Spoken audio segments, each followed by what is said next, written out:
नमस्कार, आप सबका बहुत बहुत स्वागत है। अभी हम उत्तराखंड के बारे में अध्ययन कर रहे हैं। तो उसके आज के अंक में हम देखेंगे ऐतिहासिक काल में उत्तराखंड। उत्तराखंड राज्य क्षेत्र प्राचीन काल से ही अति दुर्गम क्षेत्र रहा है। इसका अधिकांश हिस्सा निर्जन और घने जंगलों से भरा था, अतः यहाँ किसी स्थायी सत्ता के स्थापित होने की कोई स्पष्ट जानकारी तो नहीं मिलती है, किंतु कुछ सिक्कों, अभिलेखों एवं ताम्रपत्रों के आधार पर इसके प्राचीन इतिहास को संग्रहित करने का प्रयास हुआ है। राज्य के कई नगर प्राग ऐतिहासिक काल में अपनी सामरिक एवं व्यापारिक महत्ता स्थापित कर चुके थे। इस संदर्भ में हमें साहित्यिक एवं पुरातात्विक दोनों प्रकार के साक्ष्यों से पर्याप्त जानकारी प्राप्त होती है। इन विभिन्न प्राचीन केंद्रों से प्राप्त पुरातात्विक सामग्री का वर्णन संक्षेप में प्रस्तुत है। श्रीनगर के ध्वंसावशेष। अलकनंदा तट पर स्थित यह नगर राजधानी नहीं अपितु प्राचीन यात्रा मार्ग में एक महत्वपूर्ण पड़ाव था। अलकनंदा के मध्य एक टापू पर स्थापित श्रीयंत्र तथा नगर के चारों ओर 4 शिवलिंगों की स्थापना प्राचीन लगती है। पौवारकालीन लक्ष्मी नारायण मंदिर समूह में वैरागणा के 5 मंदिर, भक्तियाना, गोरखनाथ गुफा, अलकनंदा तट पर केशव राम मंदिर इत्यादि महत्वपूर्ण हैं। केशव राम मठ के द्वार पर शक संवत 1547 का लेख भी मिलता है। महाभारत काल में यह कुणिन नरेश सुबाहु की राजधानी थी। इस नगर ने कई बार विनाशकारी बाढ़ का सामना किया है। संभवतः इस कारण यहाँ स्थापित प्राचीन अवशेष पूर्णतः नष्ट हो गए हैं। कैप्टन हार्डविक ने 1796 ईस्वी में स्वयं इस नगर के मध्य जीर्ण शीर्ण अजयपाल के राजप्रसाद को देखा था। इसके अतिरिक्त नगर के समीप श्रीकोट गंगनाली में पौवारकाल से पहले का शिव मंदिर मिला है। अलकनंदा के दूसरे छोर पर स्थित रनीहाट गांव का राजराजेश्वरी मंदिर पूर्व पौवारकालीन उत्कृष्ट वास्तुकला का उदाहरण प्रस्तुत करता है। गौविषाण के ध्वंसावशेष।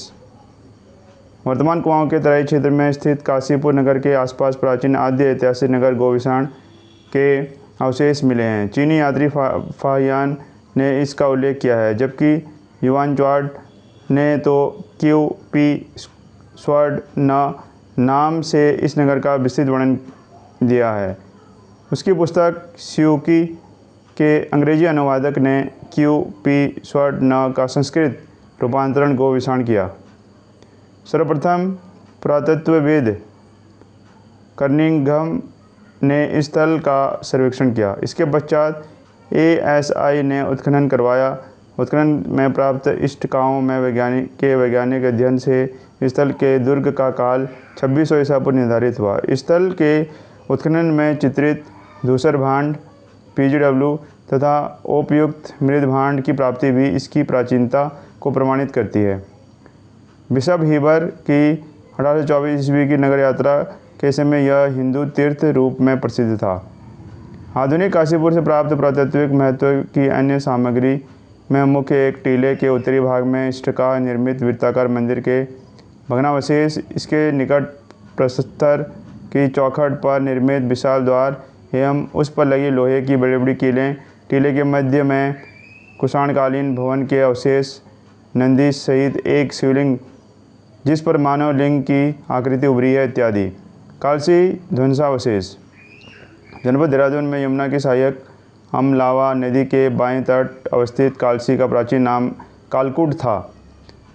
जनपद देहरादून में यमुना की सहायक अमलावा नदी के बाएं तट अवस्थित कालसी का प्राचीन नाम कालकूट था।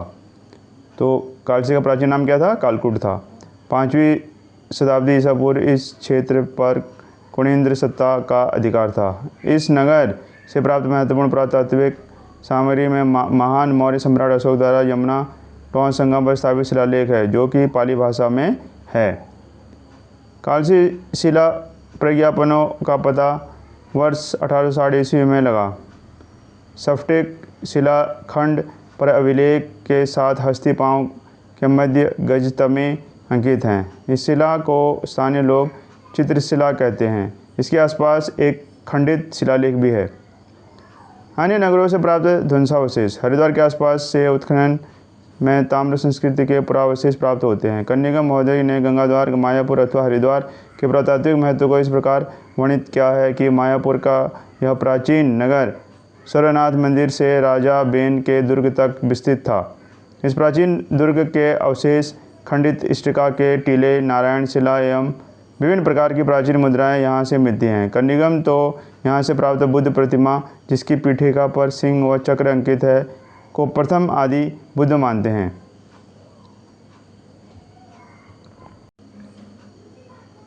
देवप्रयाग से ब्राह्मी लिपि में 40 से अधिक यात्री लेख श्री रघुनाथ मंदिर के पीछे शिला पर मिले हैं, जिनका संपादन छाबड़ा महोदय ने किया एवं इनकी काल अवधि 5वीं शताब्दी ईसा पूर्व ईस्वी निर्धारित की गई।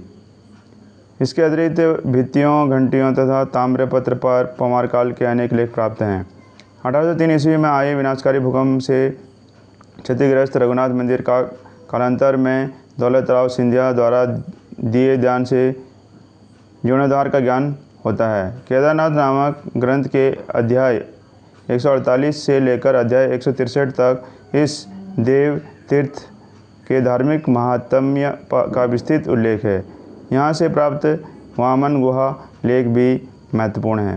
केदारखंड में वर्णित गोस्थल एवं राजस्व अभिलेखों में उल्लिखित गोथला ग्राम ही प्राचीन गोपेश्वर है। यहाँ से गणपति नाग द्वारा अपनी विजयों के उपलक्ष्य में स्थापित 6ठी शताब्दी का त्रिशूल अभिलेख मिला है। इसी अभिलेख के ऊपरी भाग पर 12वीं शताब्दी का अशोक चल का लेख भी उत्कीर्ण है। एटकिंसन ने अशोक चल के एक तिथि युक्त लेख का उल्लेख किया है, जो अब अप्राप्त है। नगर स्थित एक मंदिर प्रांगण के भवन की भित्ति पर 7-8वीं शताब्दी का शंखलिपि में लघु लेख महत्वपूर्ण है। बाड़ाहाट वर्तमान उत्तरकाशी का प्राचीन नाम है। केदारखंड में सौम्यकाशी एवं उत्तरकाशी नाम से स्थल का वर्णन मिलता है। यहाँ से पूर्ववर्ती पवार काल एवं पवार काल से संबंधित पुरातत्वीय सामग्री मिलती है। इनके प्रमुख बाड़ा की शक्ति एवं उस पर उत्कीर्ण राजा गुहा का लेख है। 3 पंक्तियों के इस लेख की लिपि 6ठी-7वीं शताब्दी ईस्वी की उत्तरी ब्राह्मी है।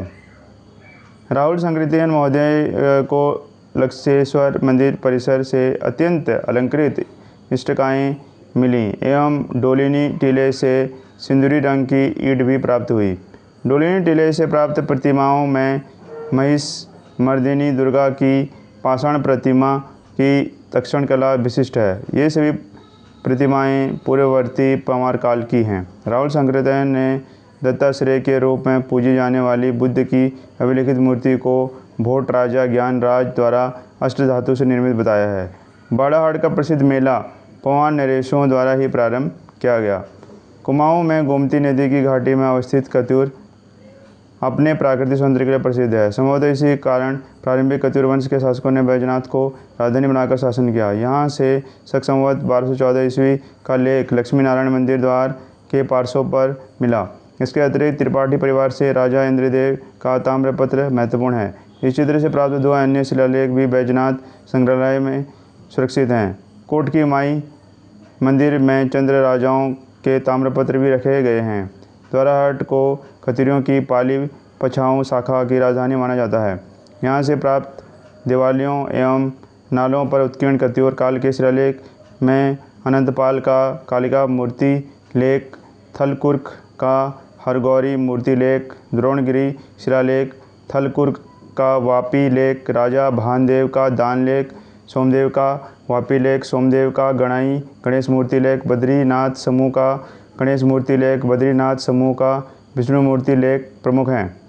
टनकपुर पिथौरागढ़ राजमार्ग पर अवस्थित चंपावत को ही चंदों की प्राचीनतम राजधानी चंपावती के रूप में पहचाना गया है।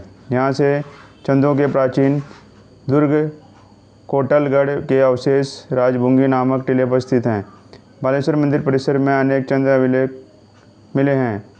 इनमें तरचंद का क्षतिग्रस्त भित्ति लेख, अभयचंद के 3 लेख, ज्ञानचंद के लेख, बाज बहादुर चंद का ताम्र लेख, जगतचंद का नामनाथ मंदिर ताम्रपत्र इत्यादि प्रमुख हैं।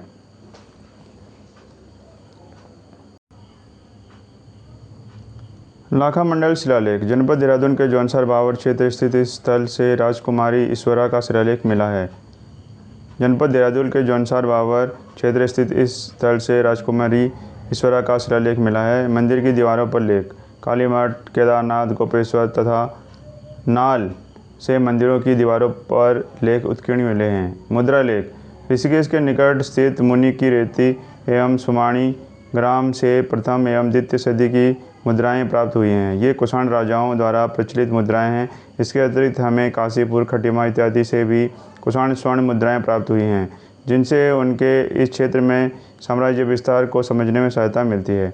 प्राचीन चीनी यात्री द्वारा वर्णित मो या लो अर्थात मोर ध्वज की उत्खनन में प्राप्त स्वर्ण मुद्राएं भी कुषाण शासकों की ही हैं। भद्रमित्र की मृण मृदा देहरादून जनपद के अंबाड़ी ग्राम से प्राप्त हुई है, जिसकी लिपि शुंगकालीन होने के कारण जयचंद्र विद्यालंकार ने संभावना व्यक्त की है कि यह कोई शुंग राज्य कर्मचारी रहा होगा। यद्यपि अधिकांश विद्वान इसे कोणिद राज्य कर्मचारी मानते हैं। बाढ़ वाला एवं देवदूंग की स्टिका चित्तियाँ, ब्रिक अल्टार्स। यमुना नदी तट पर अवस्थित इन स्थलों से प्राप्त चित्तियों से ज्ञात होता है कि वैदिक यज्ञ परंपरा इस क्षेत्र में तृतीय सदी तक प्रचलन में रही। यह काल इस क्षेत्र में कुलीन सत्ता के वैभव का काल था। इस काल में इस क्षेत्र के काष्ठ निर्मित मंदिरों की एक विशिष्ट शैली प्रचलित थी, जिसे वास्तुशास्त्रियों ने यमुना प्रासाद शैली नाम दिया है। लौकिक साहित्य। पाणिनि की कृति अष्टाध्यायी में 5वीं शताब्दी ईसा पूर्व से पूर्व विद्यमान मध्य हिमालयी जनपदों का उल्लेख हुआ है। गुप्तकालीन महाकवि कालिदास की प्रमुख रचनाओं अभिज्ञान, शाकुंतला एवं मेघदूत से समकालीन कर देश की ऐतिहासिक, सांस्कृतिक एवं भौगोलिक स्थिति का विस्तृत वर्णन मिलता है। कार्तिकपुर के राजा एवं उनके अभियानों का उल्लेख देवी चंद्रगुप्तम, हर्षचरित्र एवं काव्य मीमांसा आदि ग्रंथों से भी प्राप्त होता है। भारत संदर्भ में प्रथम ऐतिहासिक मानी जाने वाली कल्हण की रचना राजतरंगिणी में ललितादित्य के अभियानों की कड़ी में केदार मंडल एवं स्त्री देश का उल्लेख प्राप्त होता है। केदारखंड में श्री क्षेत्र महात्म्य का विस्तार से वर्णन है, जो श्रीनगर के प्राचीन धार्मिक महत्व की ओर इशारा करता है। इस क्षेत्र के प्राचीन इतिहास की जानकारी चीनी यात्रियों के वर्णन में भी मिलता है। फाहियान एवं युआन चार्ट के द्वारा गोभीषण काशीपुर नगर का विस्तृत वर्णन दिया गया है, जिससे इस नगर के हिंदू एवं बौद्ध धर्म नगरी के रूप में भी पहचान साबित हुई है। सिरमौर राज्य के ऐतिहासिक दस्तावेजों से भी इस प्रदेश का इतिहास ज्ञात होता है। संभवतः कालसी नगर कई बार सिरमौर की राजधानी भी रहा।